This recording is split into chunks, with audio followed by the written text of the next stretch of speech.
Hey guys, I am here just to bring you a quick little video. So I am making some almond milk from scratch.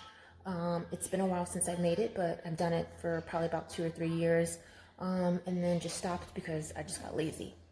But anyway, figured new year, you know what, let's just start fresh. And so I am making some almond milk from scratch.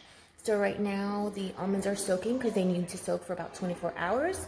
And then tomorrow I'll rinse them off and I'll continue the process. So stay tuned, follow me tomorrow, and I'll show you the final product. So here I am soaking the almonds. So I get my almonds from a specific farmer in California, and I have about 4 cups of almonds in here, and they're soaking in water right now. And they'll soak here for about 24 hours, and then after that, we'll drain them, wipe them off, and then we'll put them in the juicer. So I'll show you the next step tomorrow. So today, basically, the almonds have soaked for about 18 hours. So this is what they look like now. You can see that. I'll go ahead and rinse this off. I'm going to obviously get rid of the water, rinse it off, and then we'll get started with the process. But two things, why I choose to do my own almond milk. A couple people have asked. Well, for one, when you buy it at the store, it does not taste the same. So if you ever had homemade almond milk and then went back and bought it at the store, two totally different things. The one thing, when you buy almond milk from your local supermarket and local brands, they typically only put about 2 to 3% of almonds, actual almonds, in their almond milk. And then the rest of it is just full of other stuff. The other thing too is that some brands, not all, have a thickening agent called carrageenan in them, and that allows almond milk to last a lot longer. So your homemade almond milk is typically only going to last like 4 to 5 days. Okay, so we're going to take the almonds. Again, this is what it looks like, soaked after about 18 hours. And we're just going to soak them in our sieve.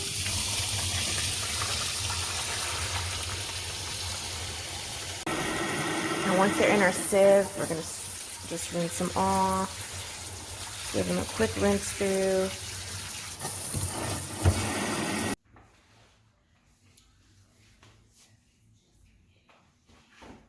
Wheezy. All right, so the moment has come and we're about to actually make our almond milk finally. So, you know, if you're gonna make almond milk, allow some time, because the longest part is going to be the actual soaking of the almonds, which we talked about already, so I'm not gonna go through that. So I'm actually using a juicer for this. So this is the Kuvings juicer that I use. I also have a Vitamix, and I have definitely tried making almond milk out of the Vitamix. So here's the difference with, and you'll see it when I do it, but with a juicer, you're gradually going to have to pour water in as you pour in almonds. So it's kind of a, you know, pour the almonds, pour the water, put in the almonds and pour the water. With a Vitamix, you're literally just going to take the pitcher, fill the pitcher up with the almonds, and then put the water in, and then just blend it up. Sounds simple, right? Not really. I think each of them have their pros and cons. So one thing with the Vitamix is that, yes, it's quick. You can throw everything in the pitcher, in the blender, and it'll be done quickly. However, after that, you also need some type of strainer, because you want to get the grittiness out of your almond milk. So you're going to have to pour your almond milk into one of those cheesecloths type of things, and then squeeze it to get the almond milk to actually come out of it. So it's a double process. Here, what you'll actually see in this container right here, you'll see all that grit come out on the other side of the juicer, so you don't have to worry about that. So like I said, each of them have their pros and cons. I'd say try both. If you have a juicer and a Vitamix, try both. The one thing with the juicer is that you will need a pretty heavy duty juicer if you're going to use a juicer for almond milk. So we're going to get started. So let's get started. So the main thing, of course, to make sure you have all your ingredients ready. So of course you got your almonds, and then you got your water. So when it comes to how much water you should use, I like to use, for every cup of almonds that you use, I like to use somewhere between 2 and 3 cups of water. So it really just depends on how thick you like, basically consistency, how thick you like your almond milk. If you don't like it super thick, put more water. If you like it thicker, use less water. So I like to use, like I said, 1 cup for every 3 cups. So like I said, with the juicer, what you're going to do is you're going to take the almonds, pour it in there, pour some water. Continue just doing the same process.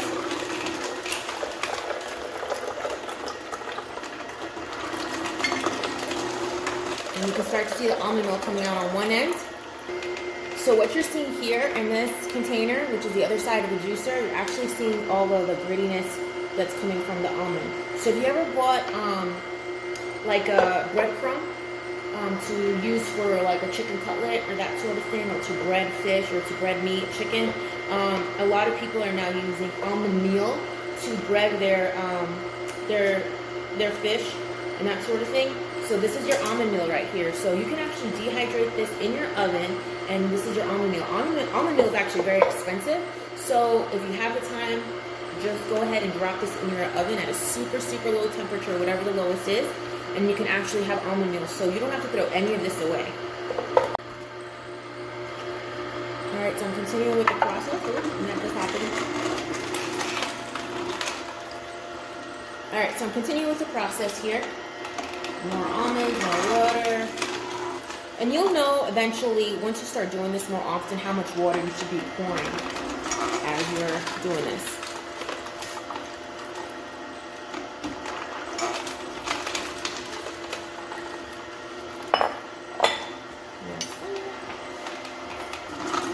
So this almond milk pretty much lasts about 4 to 5 days. I would say for me, between coffee and using a little bit in my casein protein that I use at night, I use a little bit of that with water.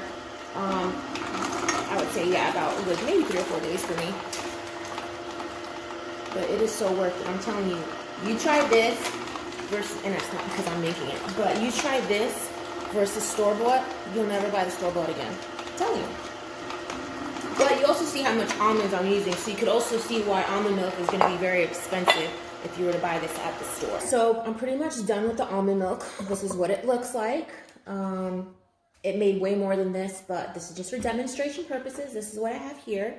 I also want to show you, this is what 4 cups of almonds look like going through the juicer.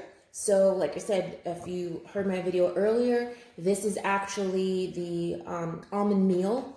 This is the stuff that you could dehydrate in your oven at the lowest setting possible, and this will give you that almond meal that you typically would just buy in a bag at the store. So again, you can actually use all of the almond, whether it's for the almond milk, or you can also use this if you tend to use this, like I said, for meat and chicken and whatever else that you like. So the other thing too to consider is, if you like to sweeten your almond milk, you could always add a little bit of cinnamon.